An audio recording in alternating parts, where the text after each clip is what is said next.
जो जो दिसे सो सो रोगी, रोग रहत मेरा सतगुरु जोगी।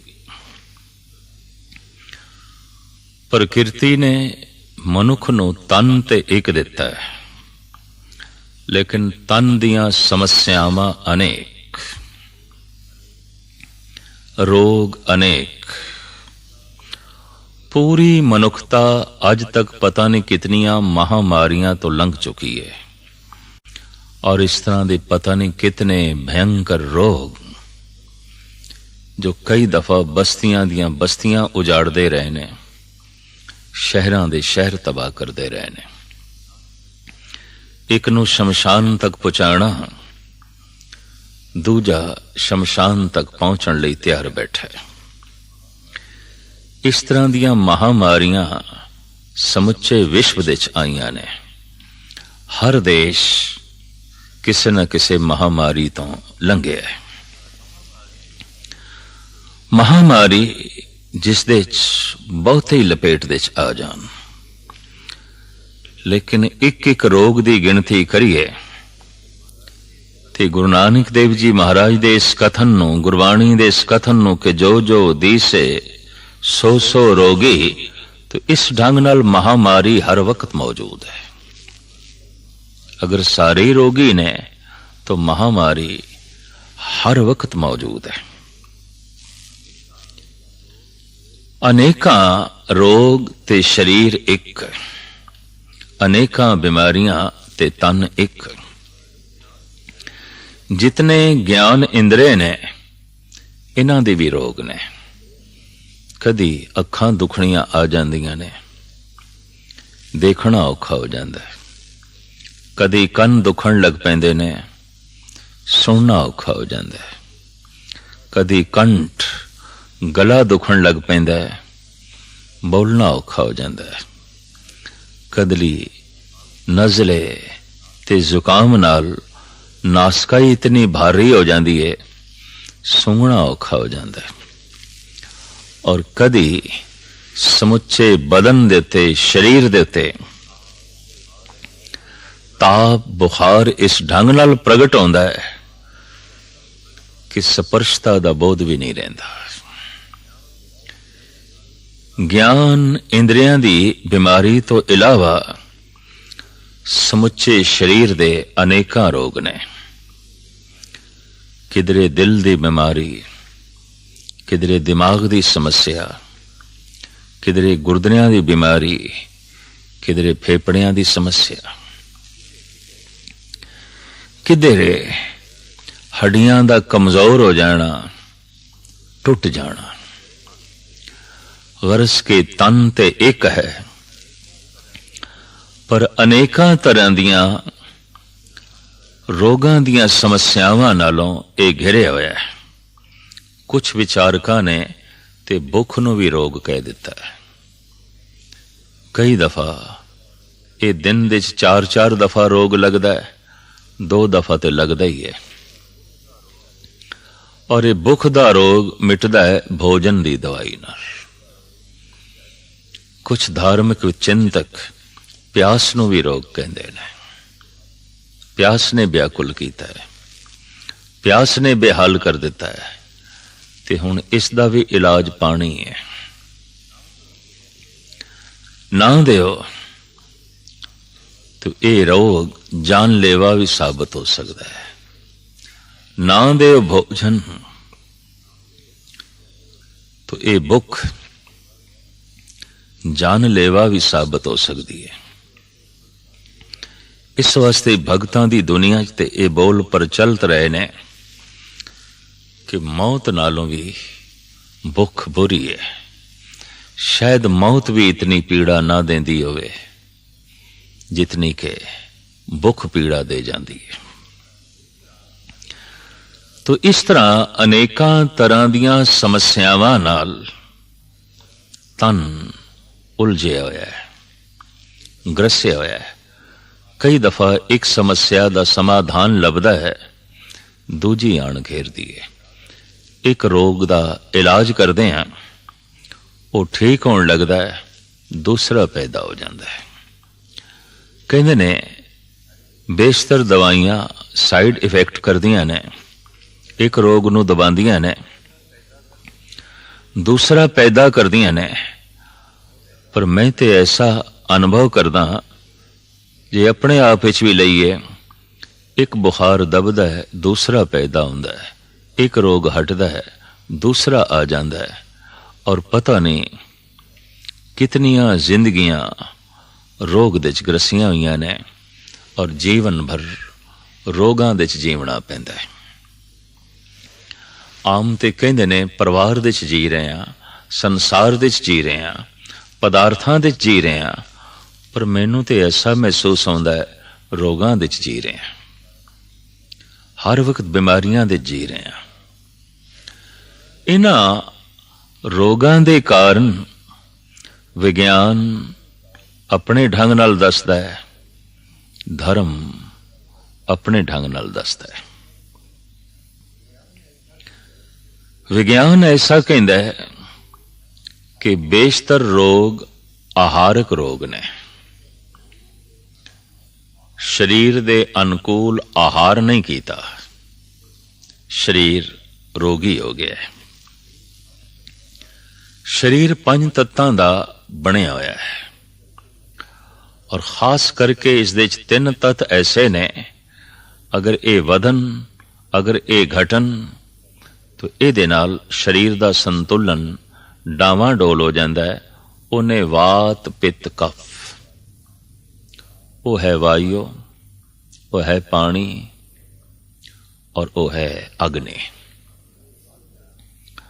ਅਗਰ ਇਹ ਵੱਧ ਜਾਣ ਤਾਂ ਸਰੀਰ ਰੋਗੀ, ਅਗਰ ਇਹ ਘਟ ਜਾਣ ਤਾਂ ਸਰੀਰ ਰੋਗੀ। ਮੂਲ ਸਰੀਰ ਦੀਆਂ ਬਿਮਾਰੀਆਂ ਦਾ ਕਾਰਨ ਆਯੁਰਵੇਦ ਆਚਾਰੀਆ ਇਹੀ ਦੱਸਦੇ ਰਹੇ, ਵੱਧ ਗਈ ਅਗਨ ਜਾਂ ਘਟ ਗਈ ਅਗਨ, ਵੱਧ ਗਈ ਪਾਣੀ ਦੀ ਤਾਸੀਰ ਜਾਂ ਘਟ ਗਈ, ਵਾਯੂ ਵੱਧ ਗਈ ਜਾਂ ਮਿਕਦਾਰ ਤੋਂ ਘਟ, तो शरीर अस्वस्थ हो जाएगा। तत्तां दा ਇਹ ਤਵਾਜ਼ਨ ਕਿਵੇਂ ਘਟਦਾ ਹੈ, ਕਿਵੇਂ ਵੱਧਦਾ ਹੈ? ਖਾਣ ਪਾਣ ਨਾਲ। ਹਰ ਵਕਤ ਮਨੁੱਖ ਉਹਨਾਂ ਹੀ ਚੀਜ਼ਾਂ ਨੂੰ ਖਾ ਰਿਹਾ ਹੈ ਜਿਨ੍ਹਾਂ ਦੀ ਤਾਸੀਰ ਗਰਮ ਹੈ। ਬਹੁਤ ਸਾਰੀਆਂ ਐਸੀਆਂ ਸਾਗ ਸਬਜ਼ੀਆਂ ਨੇ, ਪਦਾਰਥ ਨੇ ਜੋ ਗਰਮ ਨੇ। ਇੱਕ ਮਸਾਲਾ ਜੋ ਆਮ ਵਰਤਿਆ ਜਾਂਦਾ ਹੈ ਉਹਦਾ ਤੇ ਨਾਂ ਹੀ ਪੈ ਗਿਆ ਗਰਮ ਮਸਾਲਾ। ਗਰਮ ਹੈ, ਉਹਦੀ ਤਾਸੀਰ ਬਹੁਤ ਗਰਮ ਹੈ। ਦਿਨ ਰਾਤ ਕੋਈ ਮਨੁੱਖ ਐਸੀਆਂ ਚੀਜ਼ਾਂ ਖਾਵੇ ਜਿਨ੍ਹਾਂ ਦੀ ਤਾਸੀਰ ਗਰਮ ਹੈ और लगातार खांदा जाए और जरूरत तो ज्यादा खांदा जाए तो ये शरीर पित्त प्रधान हो जाएगा, गर्मी प्रधान हो जाएगी। ऐसियां भी चीज़ां ने जिन्हां दी तासीर बहुत ठंडी है, पानी दा सुभाव है उन्हां दे, पानी प्रधान है। तो ऐसी चीज़ कोई बहुत मिकदार दे च खावे, लोड़ तो वध खावे, तो फिर शरीर दे कफ प्रधान हो जाएगी। और बेशतर ऐसियां चीज़ां ने जो अपने विच वायु ज्यादा रखदियां ने। बादी, बाद हवा नूं कहंदे ने। अगर वही कोई खांदा जाए, बहुत खांदा जाए, तो मिकदार तो ज्यादा शरीर दे हवा हो जाएगी, शरीर बादी हो जाएगा, वायु ग्रस्त हो जाएगा, रोगी हो जाएगा। दरअसल बेशतर दवाइयां इन्हां तत्तां दे संतुलन नूं कायम रखण वास्ते ने। बिगड़ गया जो तवाजन उहनूं ठीक करन वास्ते ने। लेकिन कई दफा तवाजन ठीक करदियां करदियां कुछ ना कुछ होर रोग नमूदार हो जाते हैं। ਔਰ ਐਸਾ ਦੇਖਦੇ ਹਾਂ ਮਨੁੱਖ ਨੂੰ ਜੀਵਨ ਭਰ ਰੋਗ ਦੇ ਵਿੱਚ ਆਪਣੀ ਜ਼ਿੰਦਗੀ ਬਤੀਤ ਕਰਨੀ ਪੈਂਦੀ ਹੈ। ਦਾਇਮੀ ਰੋਗ ਭੁੱਖ ਤੇ ਹੈ ਹੀ, ਦਾਇਮੀ ਰੋਗ ਪਿਆਸ ਤੇ ਹੈ ਹੀ, ਜੱਦੀ ਰੋਗ, ਸਦੀਵੀ ਰੋਗ, ਆਦਿ ਰੋਗ। ਔਰ ਫਿਰ ਇਹ ਭੁੱਖ ਤੋਂ ਬੇਬਲ ਹੋਇਆ ਮਨੁੱਖ ਖਾਂਦਾ ਹੈ ਔਰ ਸੰਜਮਹੀਣਾ ਖਾਂਦਾ ਹੈ, ਗਿਆਨਹੀਣਾ ਖਾਂਦਾ ਹੈ, तो शरीर दे संतुलन डावां डोल होंदे ने। इस तरह शरीर दे अंत तक बहुत सारियां बीमारियां अपना घर बना लैंदियां ते इन्हां बीमारियां दे कारण करके वक्त तो पहले शरीर दा अंत हो जाता है। बीमारियां शरीर नूं खा जांदियां ने, बीमारियां ही शरीर दी कबर बन जांदियां ने। शरीर दे चों रोग कड्ढण लई कुछ वख-वख पद्धतियां अगे आईयां, जैसे पुराने तांत्रिक मंत्रां दे राहीं उपचार करना, मंत्रां दे राहीं रोगां नूं दूर करना। दाड़ दुखदी है, मंत्र। कन दुखदे ने, मंत्र। अखां दुखदियां ने, मंत्र। कोई बुखार चढ़िया है, मंत्र। और इन्हां मंत्रां दा मनोविग्यान यही आउंदा सी कि मरीज ते प्रभाव पै कि मंत्र ने काम करना है। अगर उसकी शरधा है, अगर उसका भरोसा हुंदा सी, अगर वो मन ले कि हाँ हुण मैं ठीक हो जावांगा, तो उसका भरोसा बहुत वड्डा काम कर जांदा सी।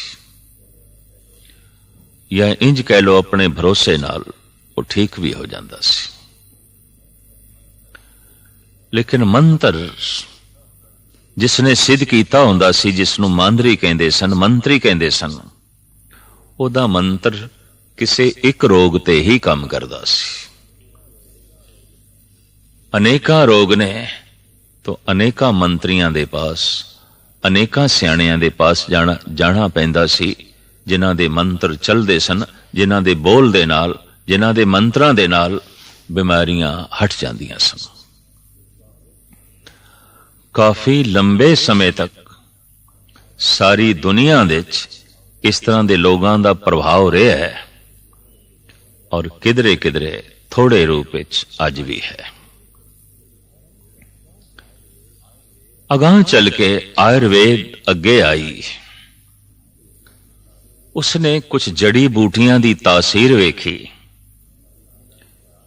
और इस ढंग का इलाज शुरू होया। अगर कोई कफ प्रधान है तो उसनों वो जड़ी बूटियां देइए जो गर्म तरन है।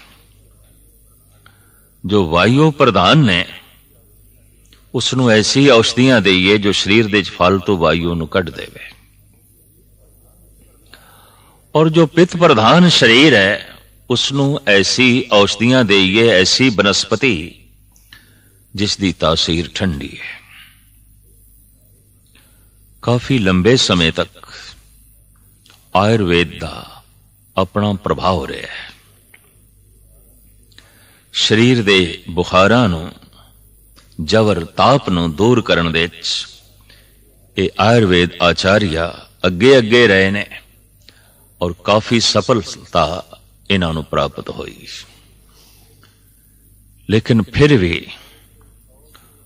पूर्ण तौर ते समुची मनुखता कदी स्वस्थ ना हो सकी, कदी तंदुरुस्त ना हो सकी, कदी भी ठीक ना हो सकी। तो आयुर्वेद तो बाद एलोपैथी अगे आई, नवे उपकरण लेके, नवीं दवाइयां लेके, नवे विचार लेके और सहजे सहजे सारी दुनिया दे ये एलोपैथी पद्धति हावी हो गई, छा गई। मनुख इसके हेठ आ गया, मनुख इसका बहुत विश्वास करने लग पाया। पर देखण दे ये आया है कि दवाइयां नाल मेडिकल स्टोर भरे पे ने ਰੋਗਾਂ ਨਾਲ ਮਨੁੱਖ ਦੇ ਸਰੀਰ ਭਰੇ ਹੋਏ ਨੇ। ਜਿਤਨੇ ਦੇਰ ਤੱਕ ਨਵੀਂ ਤੋਂ ਕੋਈ ਨਵੀਂ ਦਵਾਈ ਮਾਰਕੀਟ ਦੇ ਚ ਆਉਂਦੀ ਹੈ, ਉਤਨੇ ਤੱਕ ਸਰੀਰ ਦੇ ਚ ਕੋਈ ਨਵੇਂ ਤੋਂ ਨਵਾਂ ਰੋਗ ਵੀ ਪੈਦਾ ਹੋ ਜਾਂਦਾ ਹੈ। ਹਸਪੀਟਲ ਮੌਜੂਦ ਨੇ, ਬਿਮਾਰ ਮੌਜੂਦ ਨੇ, ਦਵਾਈਆਂ ਮੌਜੂਦ ਨੇ, ਬਿਮਾਰ ਮੌਜੂਦ ਨੇ, ਭਰੇ ਪਏ ਨੇ ਮੈਡੀਕਲ ਸਟੋਰ ਦਵਾਈਆਂ ਨਾਲ, ਭਰੇ ਪਏ ਨੇ ਸਰੀਰ ਬਿਮਾਰੀਆਂ ਨਾਲ। ਔਰ ਹੁਣ ਤੇ ਸ਼ਰਮ ਨੂੰ, ਸੰਕੋਚ ਨੂੰ ਇੱਕ ਪਾਸੇ ਰੱਖ ਕੇ ਮੈਡੀਕਲ ਸਾਇੰਸ ਵੀ ਇਹ ਕਹਿਣ ਲੱਗ ਪਈ ਹੈ ਕਿ 60% ਬਿਮਾਰੀਆਂ ਸਾਡੇ ਕਾਬੂ ਦੇ ਚ ਨਹੀਂ ਨੇ, ਸਾਡੀ ਉਹਨਾਂ ਤੱਕ ਪਹੁੰਚ ਨਹੀਂ ਹੈ। ਇਹਨਾਂ ਦੇ ਚ ਤੇ ਕੁਝ ਬਹੁਤ ਮੋਟੀਆਂ ਮੋਟੀਆਂ ਨੇ, ਸ਼ੂਗਰ ਹੈ, ਕੈਂਸਰ ਹੈ, ਅੱਜ ਦਾ ਭयंकर ਰੋਗ ਏਡਸ ਹੈ, ਔਰ ਇਸ ਤਰ੍ਹਾਂ ਦੇ ਕੁਝ ਹੋਰ ਨੇ। ਛੋਟੇ ਮੋਟੇ ਰੋਗ ਇਹ ਤੇ ਵਿਆਪਕ ਨੇ। ਐਲੋਪੈਥੀ ਜਦ ਸਾਰੀ ਮਨੁੱਖਤਾ ਨੂੰ ਤੰਦਰੁਸਤ ਨਹੀਂ ਕਰ ਸਕੀ, ਹੋਮਿਓਪੈਥੀ ਅੱਗੇ ਆਈ। ਨਵੇਂ ਖਿਆਲ ਲੈ ਕੇ, ਨਵੀਆਂ ਦਵਾਈਆਂ ਲੈ ਕੇ, ਨਵੇਂ ਵਿਚਾਰ ਲੈ ਕੇ, ਨਵਾਂ ਸਿਧਾਂਤ ਲੈ ਕੇ। ਲੇਕਿਨ ਇਹ ਵੀ ਸਮੁੱਚੀ ਮਨੁੱਖਤਾ ਨੂੰ ਤੰਦਰੁਸਤ ਕਰਨ ਦੇ ਵਿੱਚ ਅਸਮਰਥ ਰਹੀ ਹੈ। ਅੱਜ ਨੇਚਰਪੈਥੀ ਦਾ ਬੜਾ ਰੋਲ ਜੋ ਹੈ ਅਦਾ ਹੋ ਰਿਹਾ ਹੈ, ਔਰ ਇਸ ਦਾ ਰੋਲਾ ਪੈ ਰਿਹਾ ਹੈ, ਇਸ ਦੀ ਬੜੀ ਚਰਚਾ ਹੈ। ਕੁਛ ਵੀ ਹੋਵੇ, ਹਰ ਤਰ੍ਹਾਂ ਦੀ ਪੈਥੀਆਂ ਮੌਜੂਦ ਨੇ। ਐਲੋਪੈਥੀ, ਹੋਮਿਓਪੈਥੀ, नेचरपैथी और फिर आयुर्वेद, लेकिन रोग मौजूद ने, बीमारियां मौजूद ने। साहिबां दी बाणी ते कहंदी है, संसार रोगी नाम दारू मैल लागे सच बिना। एक वैद ने तरह तरह दियां दवाइयां नाल अपनी दुकान शिंगार के रखी हुई है, और ये वैद आए हुए रोगियां नूं दवाइयां दियां पुड़ियां बना के दे रहा है।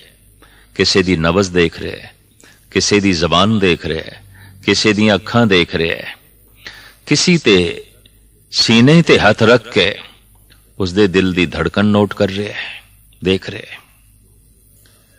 धन गुरु नानक देव जी महाराज दा इत्थों आगमन होया, लांघा होया।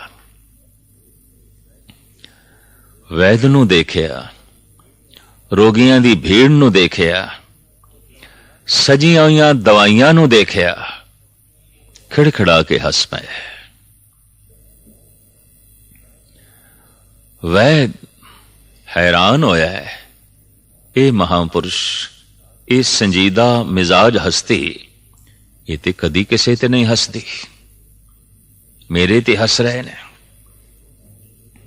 कोल आया है, कदमां ते मत्था टेके, हथ जोड़ के आखे, बाबा आओ साडे कोल बैठो ते दसो, मैनू वेख के हसे हो या मरीजां नू वेख के हसे हो, या मेरियां दुकान दे उत्ते सजियां हुई जो दवाइयां ने उन्हां नू वेख के हसे हो। गुरु नानक देव जी महाराज फिर मुस्कुराए, कहने लगे, वैदराज जे सच पूछे तिन्हां नू वेख के हसे, सारियां नू वेख के हसे। क्यों? इस वास्ते हसे, ऐ वैद, मूल रोग दा तैनू पता ही नहीं, रोगां दी जड़ दा तैनू ज्ञान ही नहीं, ते तू इलाज कर रहे हैं। तेरियां दवाइयां रोगां दे जड़ नू कट ही नहीं सकदियां, ते तू ये दवाइयां दे रहे हैं।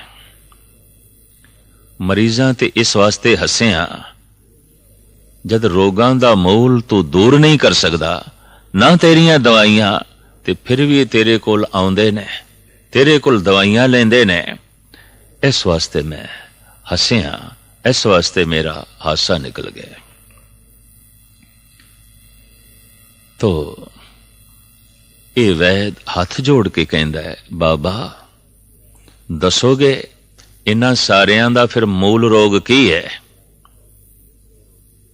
की रोग ने इन्हां नूं? गुरु नानक देव जी महाराज कहंदे ने मूल रोग वख वख नहीं आउंदा, इक्को ही आउंदा है, और सारे उस रोग दे ग्रसे हुए ने। बाबा ओ मूल रोग केड़ा है? दुख विछोड़ा, एक दुख बुख, एक दुख सकत वार जमदूत, एक दुख रोग लगे तन धाए, वैद न भोले दारू लाए। ऐ भोले वैद तेरे दारू नाल ये रोग जान वाले नहीं, मूल रोग है ईश्वर तो विछोड़ा। और जद कोई विछड़दा है, टुटदा है, वो तन करके रोगां विच ग्रसिया जांदा है, वो मन करके सोगां विच ग्रसिया जांदा है। रोग ते सोग इस गल दा सबूत ने कि ईश्वर तो टुटे होया है, प्रभु तो टुटे होया है। हथ जोड़ के ये वैद कहंदा है, इलाज दुख विछोड़ा, एक दुख बुख। पहला रोग ते ये है जो ईश्वर नूं भुलिया है, मनुख विछड़िया है, बस भुलना ही विछड़ना है। चूंकि भुलना ही बिछड़ना है तो भुलना ही रोग है। सिर्फ रोग ही क्यों, रोगां दी खान है। परमेश्वर ते भुलिया व्यापन सब्बे रोग। तो भुल जाना ही अनेकां रोगां दा जो है जन्मदाता है, क्योंकि भुलना विछड़ना है। विछड़दियां जो दूसरा रोग लगता है तृष्णा, भुख जो कदी मिटती नहीं। खा लिया भोजन, भर गया पेट, लेकिन भोजन की तृष्णा नहीं मिटती। पहन लेने कपड़े, ढक गया तन, लेकिन कपड़ियां की तृष्णा नहीं मिटती। कमा लिया धन, भर गई तिजोरी, लेकिन धन की तृष्णा नहीं मिटती। चाहिए ने पदार्थ, मान लिया रस, भर लिया घर, पर तृष्णा नहीं मिटती। ये दूसरा रोग है। दुख विछोड़ा, एक दुख बुख, एक दुख सकत वार जमदूत। ये दो दुख पैदा कर देंदे ने दुख जन्म नूं, जिसनों दुखां दी खान कह दिता गया है। जन्म है तो हुण सारे दुख मौजूद ने, जन्म है तो सारे रोग हुण मौजूद ने। इन्हां रोगां दा वख-वख ढंग नाल जो मांदरी, जो आयुर्वेद आचार्य, जो मेडिकल साइंस उपचार करदी रही, इस नाल ते मसला हल नहीं होया। पर गुरु नानक ने एक औषधि दसी है। इस दवाई नाल रोग सारे मिट सकते हैं, मनुख स्वस्थ हो सकता है। की है ओ औषधि? सर्व रोग का औखद नाम, संसार रोगी नाम दारू, मैल लागे सच बिना। बहुत यतन कीते ने, बहुत उपाव कीते ने, रोग दूर नहीं होए, तो सदगुरु फरमांदे ने, अनक उपावी रोग न जाए, रोग मिटे हर औखद लाए। हुण बथेरियां औषधियां तू खा लियां ने, हरि नाम दी औषधि खा। परमात्मा दा नाम जपना एक दारू है, परमात्मा दा नाम जपना एक औषधि है। ऐसी औषधि जो शरीर दे चों सारे रोगां नूं कढ देंदी है। अगर वाकई जपदियां भी शरीर रोगी है तो एक गल स्पष्ट हो गई, जप दे च कोई कमी होवेगी, दवाई खादी होवेगी, परहेज नहीं रखिया होवेगा, या दवाई सिर्फ ਮੂੰਹ ਦੇ 'ਚ ਹੀ ਰੱਖ ਲਈ ਹੋਵੇਗੀ, ਥੱਲੇ ਨਹੀਂ ਗਈ ਹੋਵੇਗੀ। अगर ये औषधि वाकई हृदय तक पहुंच जाए तो तन दे चों सारे रोग कट देंदी है। नाम दारू है, नाम औषधि है, नाम वैद है, नाम एक महान इलाज दी पद्धति है। काश दुनिया इसनू समझे और प्रभावित होवे तो मेडिकल साइंस अज झुक सकती है। और ये झुके हुए भी ने, क्योंकि ऐलानिया कह रहे ने सारे रोग साडे काबू दे च नहीं, पर सारे रोग नाम दे काबू दे जरूर ने। नाम सारे रोगां नू कट्टण दे च समर्थ है, और ये समर्था बकायदा उस दे कोल है। धन गुरु नानक देव जी महाराज इसे वास्ते उस वैद नू कहंदे ने कि ये रोग तेरियां दवाइयां नाल दूर जो है नहीं होण लगे। ऐसा दारू लोड़ लो जिस वंजे रोगा घाण, रोगां दा घाण चला जाए, ऐसा दारू लभो। ऐ भोले वैद, तैनू मूल रोगां दा कोई ज्ञान नहीं, कोई बोध नहीं। इस वास्ते मैं तेरी जानकारी ते हसिया, तेरी जानकारी बिल्कुल जो है अधूरी है। संसार नू समझाना पेगा, मनाना पेगा। प्रथम तो रोगी है और दारू ए है। कई दफा लंबी बीमारी दे जीवदियां रोगी कबूल करन तो भी इनकारी हो जाता है कि मैं रोगी हाँ, मैं बीमार हाँ। क्योंकि गुरु नानक दी बाणी कह रही है हर एक बीमार है, जो जो दी से सो सो रोगी। पर ए वख वख रोगां दा इलाज इको ही है। संसार रोगी नाम दारू, मैल लागे सच बिना, गुरवाक निर्मल सदा चानन, नित साच तीरथ मज्जना। ये ठीक है, वैद मेडिकल साइंस और अलग अलग एपैथियां इलाज दियां पद्धतियां वक्ती तौर ते इलाज नू करके रोग नू दबा ते देंदियां ने, रोग मिटांदियां नहीं। नाम रोग नू दबांदा नहीं, रोग नू मिटा ही देंदा है, खत्म कर देंदा है। तो नाम ही एक औषधि है, नाम ही वैद है, नाम एक ऐसा अमृत है, शरीर दे किसी प्रकार दी जो है जहर रहन नहीं देंदा। शरीर कंचन वर्गा हो जाता है, शरीर केसर वर्गा पावन हो जाता है, और शरीर दे चंदन जैसी महक उत्पन्न हो जाती है। इस तरह का शरीर नाम दा जो दारू है, नाम दी जो औषधि है, वो बना देंदी है।